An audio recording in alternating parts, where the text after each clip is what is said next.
아이들이 너무 귀엽죠? 예. 제가 여러분 표정을 봤는데요. 아이들 보실 때 표정이랑 제가 올라왔을 때 표정이랑 예, 많이 달라요. 예. 왜 저는 사진 안 찍어주시죠? 예.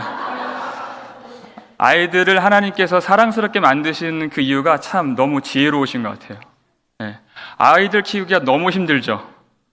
그런데 아이들이 너무 사랑스러워서 그 힘든 것을 모르고 행복하게 그렇게 아이들을 우리가 기를 수 있는 것 같습니다. 그런데 아이들이 내 피부치라서 그저 얼굴이 귀여워서 우리가 사랑하는 것이 아니라 이 아이들을 통해서 하나님이 하실 일을 우리가 믿기 때문에 더 사랑하는 줄 믿습니다.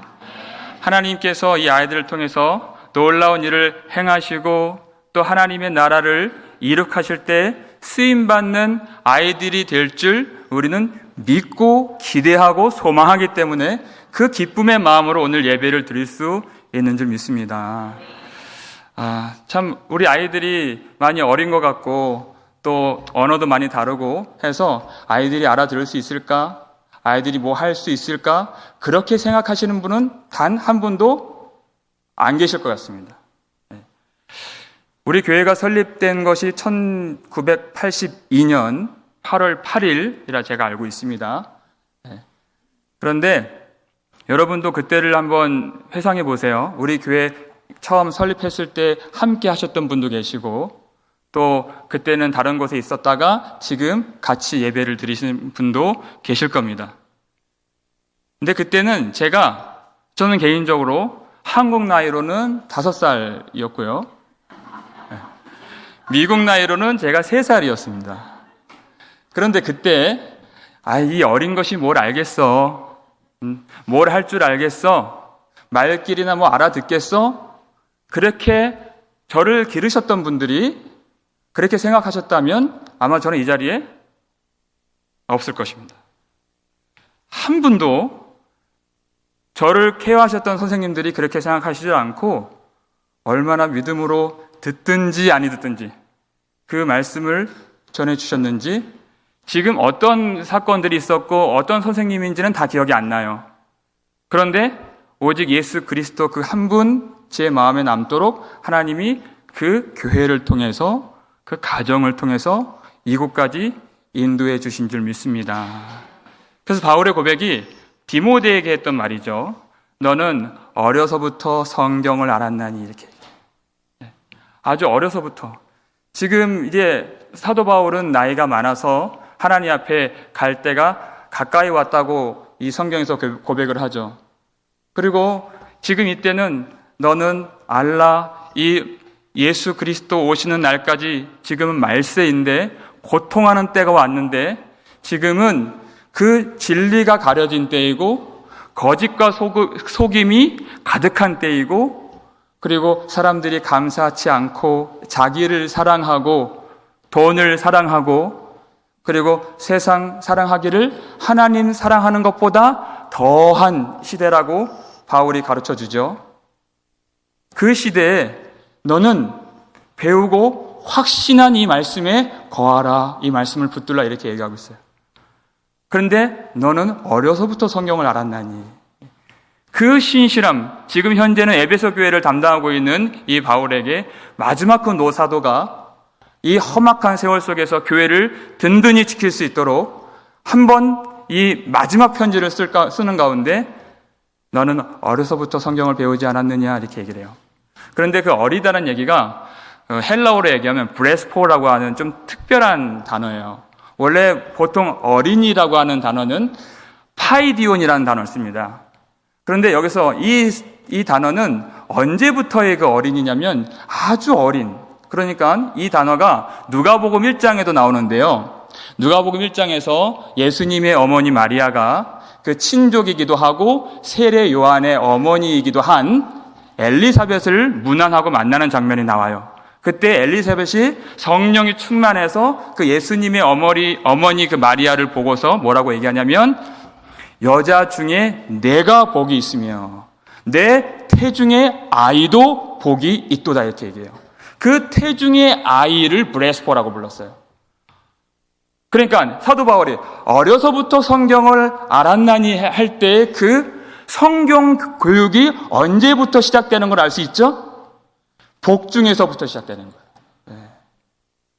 우리는 아이들이 말귀를 좀 알아듣고 인지 능력이 좀 발달해야 좀 가르칠 수 있다는 생각을 할 수 있는데, 그런데 그렇지 않습니다. 성경을 가르치는 것은 오직 하나님의 일이고 믿음으로 말미암아 이루어진다는 것입니다.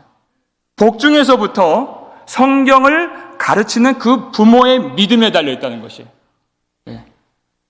여러분, 이 말씀이 참 우리에게 적용하기는 쉽지 않습니다. 왜냐하면 복중에 이제 아이를 길러야 되는데 그러기가 좀 늦은 감이 없잖아 있죠.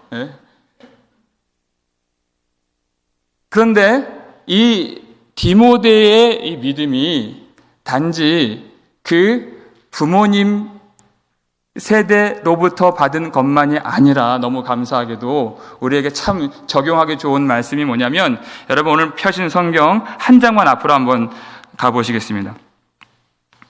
앞에 보시면요, 1장 5절을 보시면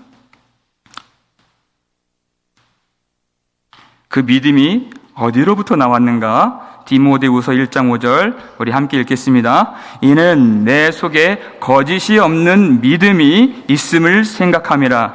이 믿음은 먼저 내 외조모 로이스와 내 어머니 유니게 속에 있더니 내 속에도 있는 줄을 확신하노라 그랬습니다.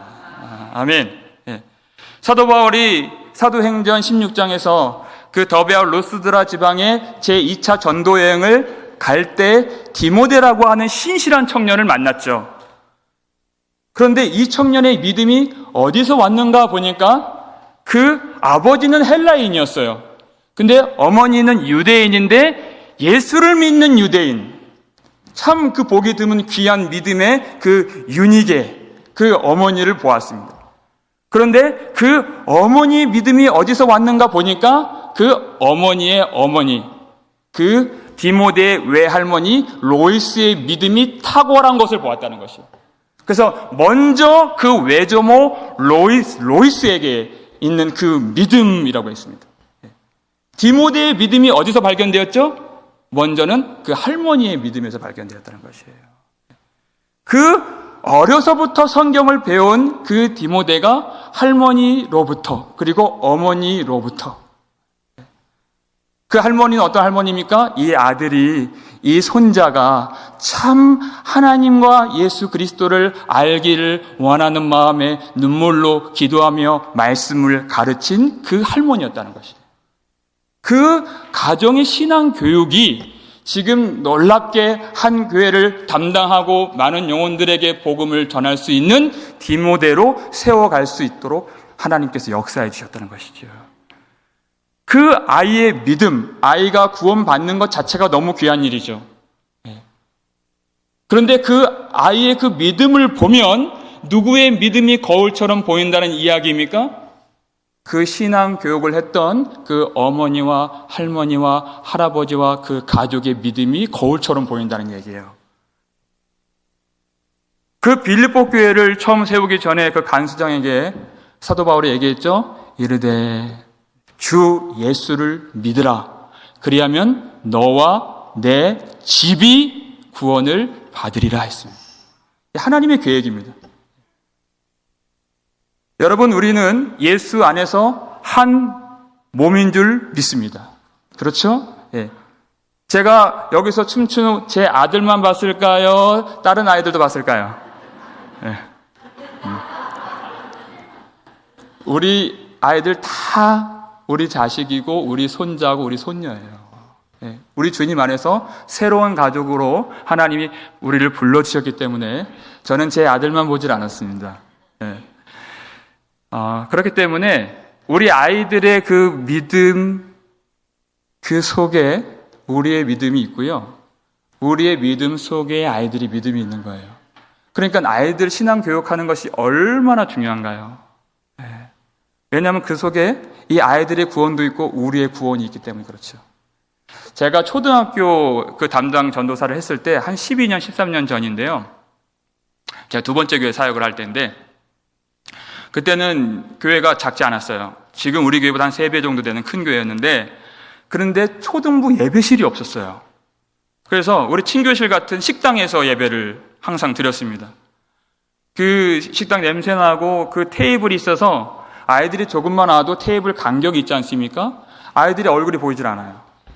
그래서 이러면 안 되겠다. 선생님들 토요일에 다 동원해서 식탁을 다 치웠어요. 의자, 그 아주 무거운 그 식탁 다 치우고, 그리고 고무 바닥을 깔고 아이들이 뛰고 또 구르고 또 율동하고 할 수 있도록 만들었어요. 그런데도 불구하고 마음이 편치 않았습니다. 왜냐하면 식당에서 드리는 그 예배, 하나님이 성령을 부어주시고 은혜를 주셔서 참 그건 문제가 없었는데, 그런데 간혹가다 그 느껴지는 그 교회의 그 시각, 아이들 부서를 생각하는 그 생각들 때문에 좀 힘들었어요. 교회가 항상 그 물건을 사면 다 좋은 걸 살 수 없죠?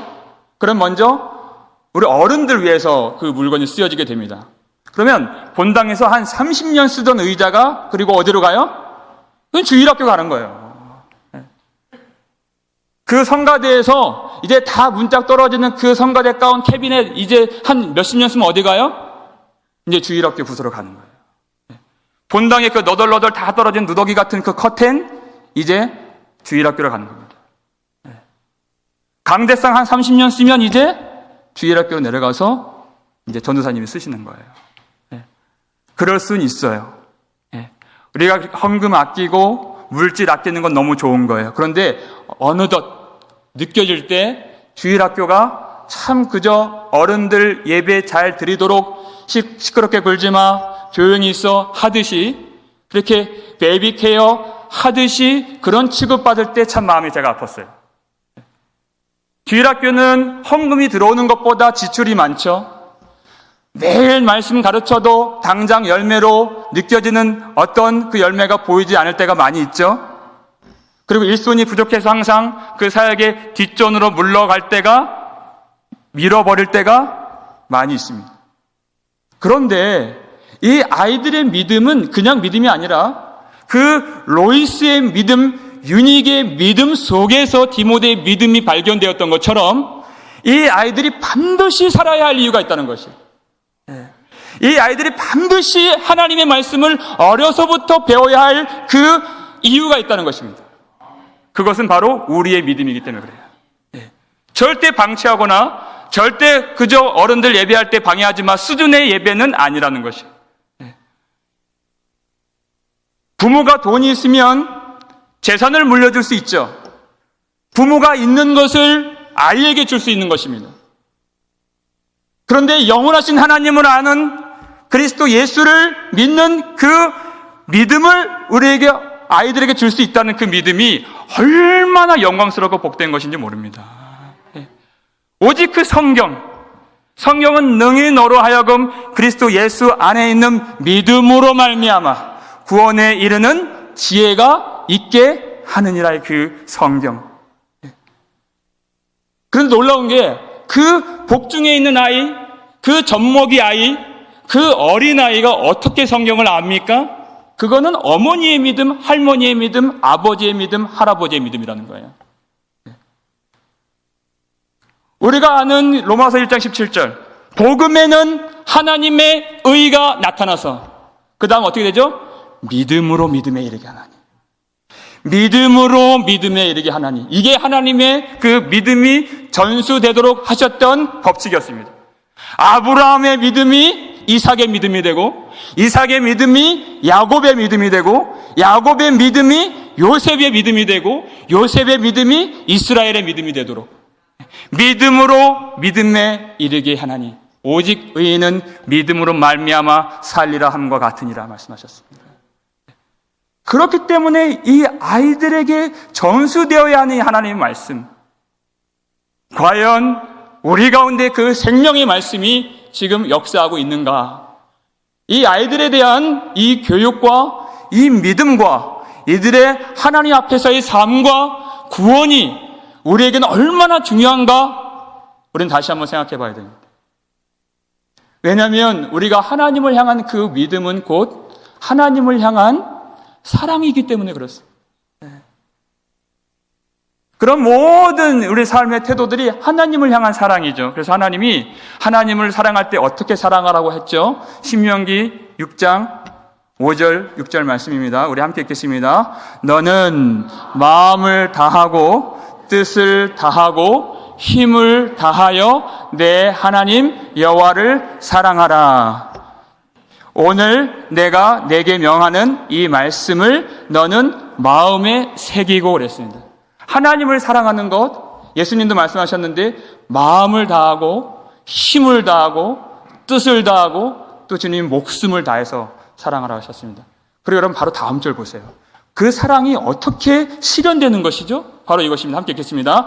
내 자녀에게 부지런히 가르치며 집에 앉았을 때든지 길을 누워있을 때든지 일어날 때든지 이 말씀을 강론할 것이며 8절 안 했어요? 네. 왜 시키는 대로 안 했어요? 네. 그래서 손목에 표를 붙이고 미간에 뭘 하는 거랬죠? 기호를 삼으며 미간에 표를 삼고 그 다음에 문설자 문지방에 그 말씀을 기록하라 이렇게 말씀하셨죠. 이게 하나님을 사랑하는 태도라는 것이에요. 말씀을 부지런히 가르치라 했습니다. 그럼 부지런히 가르치다라고 하는 이 히브리어 단어를 보면은 그 시넨이라고 하는 단어인데요. 날카롭게 하다라는 단어. 그러니까 이 철을 날카롭게 하듯이 이 말씀이 정말 의미하는 바가 무엇인지 밝히 깨닫고 이 말씀을 아이들에게 부지런히 가르치라는 것입니다. 근데 언제요? 길을 갈 때든지 집에 앉았을 때든지 전 너무 놀랐어요. 길을 갈 때에도 이 말씀을 가르치라는 거예요. 그러니까 우리식으로 말하면 운전을 할 때에도 이 말씀을 가르치라는 거예요. 전 너무 도전받았습니다. 우리 마음에 분주함이 있죠? 바쁘다고 하는 생각들이 있죠? 피곤해서 좀 눕고 싶은 생각이 있죠? 그게 저의 믿음이었더라고요. 그게 우리의 믿음이었습니다. 근데 누워있을 때든지 서 있을 때든지 길을 갈 때든지 앉아 있을 때든지 아이들에게 말씀을 날카롭게 갈아서 그걸 가르치라는 것입니다. 그게 하나님을 마음을 다해 힘을 다해 뜻을 다해 사랑하라는 그 내용이었어요. 왜냐하면 이 말씀 없으면 절대 살 수 없기 때문에, 바로 설 수 없기 때문에. 제가 우리 주일학교 아이들 그리고 선생님들과 함께 드리는 이 귀한 좀처럼 우리가 드리기 쉽지 않은 이 예배 가운데서 제가 한 말씀만 하고 예배 마치겠습니다. 예수님께서 우리가 이렇게 말씀을 부지런히 가르치는 것, 주님을 이와 같은 모양으로 사랑하는 것, 제가 쉽다고 말씀드리는 거 아니에요. 길을 가면서 말씀을 전하는 것, 목사도 쉽지 않습니다. 근데 주님 말씀 떠올랐습니다. 예수님께서 빌라도에게 그 신문 받으시고, 그리고 그 군병들이 예수님을 때리고 주먹으로 치고 침을 뱉고 예수님에게 십자가를 지우게 해서 끌고 갔던 그 내용 중에 예수님께서 누가복음 23장 28절에 그 예수님 고통당하는 것, 가슴 아파서 눈물로 쫓아가는 예수님 사랑하는 여자들이 있었습니다.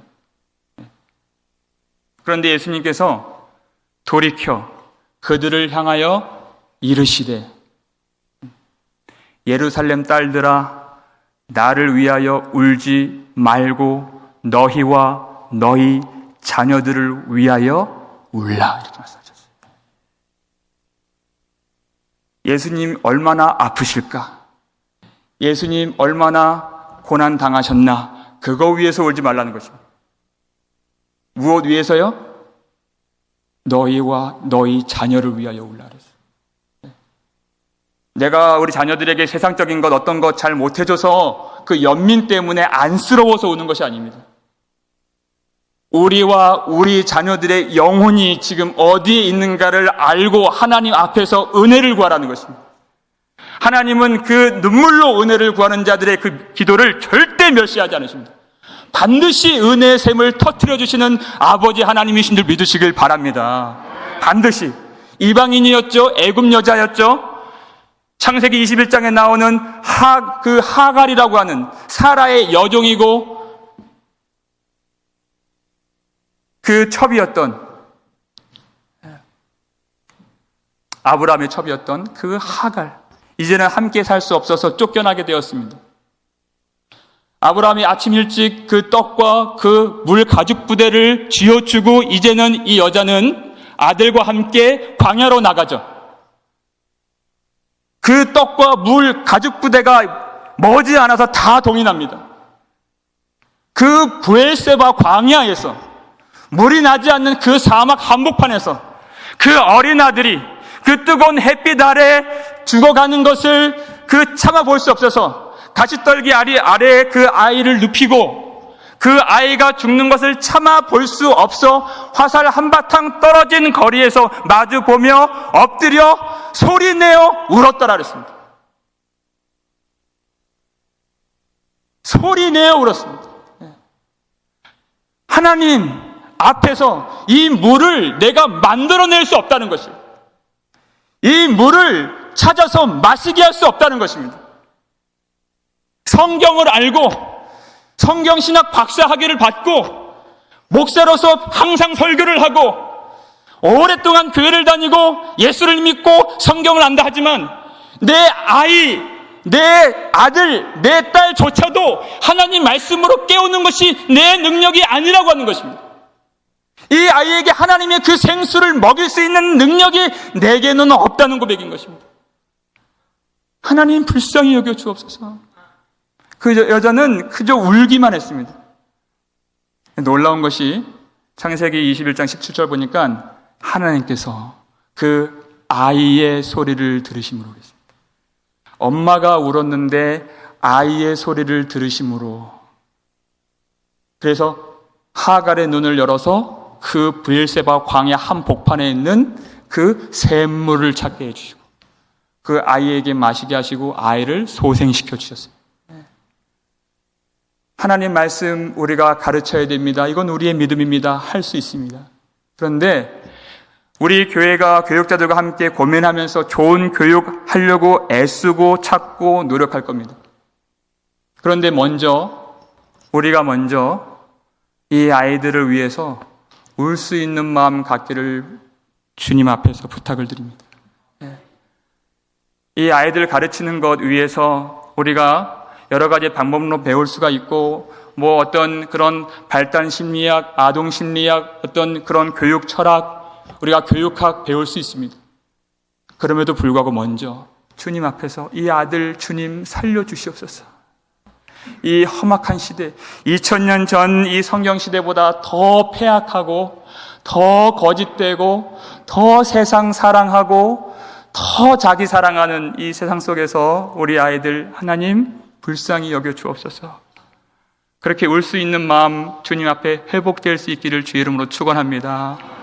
하나님 이 아이들 이 세상에 버려지지 않도록 도와주시고 오직 하나님의 말씀 그 성령을 통하여서 예수 그리스도를 아는 지혜가 가득하게 해 주옵시고 무릇 경건하게 사는 자들이 박해를 받는다 하셨는데 그 박해 가운데 믿음 버리지 않도록 도와주시고 세상보다 하나님 더 사랑할 수 있는 마음으로 아이들을 주님께서 길러 주시옵소서. 하고 울 때 주님께서 우리에게 생명의 힘을 주셔서 마음을 다해 뜻을 다해 주님 사랑하는 마음으로 아이들에게 성경을 가르칠 수 있는 가정이 되고 교회가 되고 교사가 될 수 있기를 주의 이름으로 축원합니다.